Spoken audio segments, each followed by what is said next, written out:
Social എഞ്ചിനീയറിംഗിന്റെ കാര്യം ഇത് കോൺഗ്രസിനെ സംബന്ധിച്ച് ആരും ഇത് പഠിപ്പിച്ചു കൊടുക്കേണ്ട കാര്യമില്ല. കാരണം കോൺഗ്രസിന് അത്രത്തോളം പാരമ്പര്യം ഇക്കാര്യത്തിലുണ്ട്. RJDയെ സംബന്ധിച്ചും ഇത് പഠിപ്പിച്ചു കൊടുക്കേണ്ട കാര്യമില്ല. ബീഹാറിൽ ലാലു പ്രസാദ് യാദവ് ഏറെക്കാലം അവിടുത്തെ ജനങ്ങളെ കൊണ്ടു നടന്ന ആളാണ്. വളരെ അനായാസം അവിടെ വിജയം വരിച്ച ആളാണ്. അതിനുശേഷം തേജസ്വി യാദവ് കഴിഞ്ഞ കുറെ കാലങ്ങളായി അവിടെ തൻ്റെതായ വ്യക്തിമുദ്ര പതിപ്പിക്കുകയും തൻ്റെതായ പ്രഭാവത്തിൽ അവിടെ വോട്ടുകൾ നേടിക്കൊണ്ടിരിക്കുകയും ചെയ്യുന്നു. പക്ഷേ ഇത്തവണ സംഭവിച്ചത് 2020 തലനാരിഴയ്ക്കാണ് അദ്ദേഹത്തിന് ഭരണം നഷ്ടമായത്. ഇത്തവണ പക്ഷേ അതൊന്നുമല്ല സംഭവിച്ചിരിക്കുന്നത്. അത് ഏറ്റവും താഴേക്ക് പോകുന്നു. ഈ സോഷ്യൽ എഞ്ചിനീയറിംഗ് ഒന്നും അറിയാത്ത ആളുകളല്ലല്ലോ ഇവർ. പിന്നെ എങ്ങനെയാണ് ഇത്രത്തോളം താഴേക്ക് പരാജയം ഏറ്റുവാങ്ങേണ്ടി വരുന്നത്? 2020 സംഭവിച്ച ഒരു slip between the cup and the lip എന്ന് പറയാവുന്ന പരാജയം, അതായത് കേവലം 0.22%, 0.22% വ്യത്യാസം മാത്രമാണ് വിജയിച്ചു വന്ന NDA സഖ്യവും പരാജയപ്പെട്ട മഹാഗഠബന്ധനും തമ്മിൽ ഉണ്ടായിരുന്നത്. അതിൽ ചെറിയ നമ്പേഴ്സ് മാത്രമാണ്. ഒരു ഏതാണ്ട് 35ഓളം മണ്ഡലങ്ങളിൽ 3000-നും 5000-നും ഇടയ്ക്ക് വോട്ട് വ്യത്യാസത്തിനാണ് ജയപരാജയങ്ങൾ തീരുമാനിക്കപ്പെട്ടത്.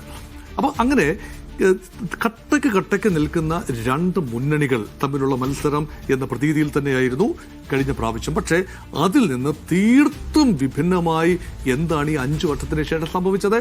നിതീഷ് കുമാറിന്റെ ജനപ്രീതി പെട്ടെന്ന് വൻതോതിൽ കുതിച്ചുയരുകയാണോ? അത് ന്യായമായൊരു ചോദ്യമാണ്.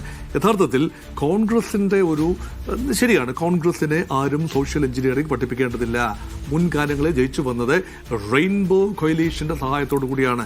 ആ റെയിൻബോയിൽ മുസ്ലിങ്ങൾ പങ്കാളികളാണ്, അതീവ മുന്നാക്കക്കാർ ബ്രാഹ്മൺസ് പങ്കാളികളാണ്, അതുപോലെ തന്നെ ചില പിന്നാക്ക വിഭാഗങ്ങൾ ദളിതുകളുടെയൊക്കെ അചഞ്ചലമായ പിന്തുണ കോൺഗ്രസ് പാർട്ടിക്ക് ഉണ്ടായിരുന്ന ഒരു കാലഘട്ടം ഉണ്ടായിരുന്നു വടക്കേ ഇന്ത്യയിൽ.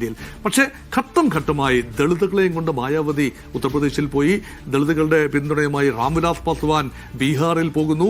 യാദവർ ഒരിക്കലും കോൺഗ്രസ് സപ്പോർട്ടേഴ്സ് ആയിരുന്നിട്ടില്ല. അതുപോലെ മുസ്ലിം വോട്ടിന്റെ ക്ലെയിമന്റായി ഈ സോഷ്യലിസ്റ്റ് പാർട്ടികൾ, അന്നത്തെ സോഷ്യലിസ്റ്റ് പാർട്ടികൾ എന്ന് പറയുന്നത് ജനതാദൾ പരിവാറാണ്. അപ്പൊ ആ പാർട്ടികൾ പോയി. അതിൽ നിതീഷിനും അതുപോലെ ലാലുവിനും ഒരുപോലെ തന്നെ പങ്കുണ്ട്.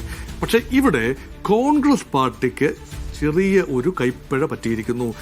നിതീഷ് ഇഫക്റ്റ് മനസ്സിലാക്കാൻ പരാജയപ്പെട്ടു. ഇവിടെ BJPക്കെതിരെ, ദേശീയ ജനാധിപത്യ സഖ്യത്തിനെതിരെ ഒരു വൻപൻ കൊയലീഷൻ അറ്റംപ്റ്റുമായി നിന്നത് യഥാർത്ഥത്തിൽ നിതീഷ് കുമാർ ആണെന്ന് ഓർക്കണം. BJP നിതീഷ് കുമാറിന്റെ കാലിൽ ചവിട്ടുന്നു എന്ന പരിഭവം ഉണ്ടായിരുന്നു നിതീഷിന് വർഷങ്ങളായി. കഴിഞ്ഞ തെരഞ്ഞെടുപ്പിൽ നമ്മൾ കണ്ടതാണ്.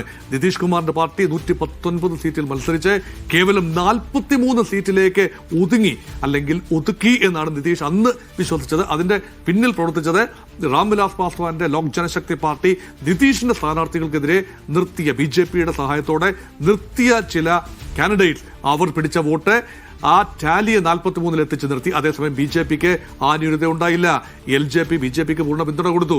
അങ്ങനെ BJPക്ക് 74 സീറ്റും പറയുന്ന JDUവിന് 43 സീറ്റും. പക്ഷെ മുഖ്യമന്ത്രി പദവിയിൽ തനിക്ക് ത്രെട്ടുണ്ട് എന്ന് കഴിഞ്ഞ പ്രാവശ്യം നിതീഷ് കണ്ടെത്തിയത് കൊണ്ടാണ് ഒരു പുതിയ പരീക്ഷണം എന്ന നിലയിൽ വീണ്ടും ഇന്ത്യ മുന്നണി എന്ന പേര് സ്വീകരിക്കുന്ന സമയത്ത് ആ മുന്നണിയുടെ അമരത്ത് ഉണ്ടായിരുന്നത് നിതീഷ് കുമാറാണ്. പക്ഷെ അദ്ദേഹത്തെ ചെയർമാനാക്കാൻ കോൺഗ്രസ് പാർട്ടി കാര്യമായ ഒരു താല്പര്യം എടുത്തു കണ്ടില്ല. അപ്പൊ നിതീഷിനെ നഷ്ടപ്പെട്ട ആ നിമിഷം നിതീഷ് കൂടെ ഉണ്ടായിരുന്നുവെങ്കിൽ ഈ പറയുന്ന ജനതാദൾ യുണൈറ്റഡും RJD, ലാലുവിന്റെ RJDയും ചേർന്നാൽ നിതീഷ് കുമാറിനെ കൂടെ കൂട്ടണമെങ്കിൽ നിതീഷ് കുമാർ കൂടി വിചാരിക്കണ്ടേ? നിതീഷ് കുമാറിന്റെ കാലുമാറ്റം വളരെ കുപ്രസിദ്ധമാണല്ലോ. ആ നിതീഷ് കുമാറിനൊക്കെ കൂടെ കൂട്ടണമെന്ന് വിചാരിച്ചാൽ നടക്കുന്ന കാര്യമാണോ?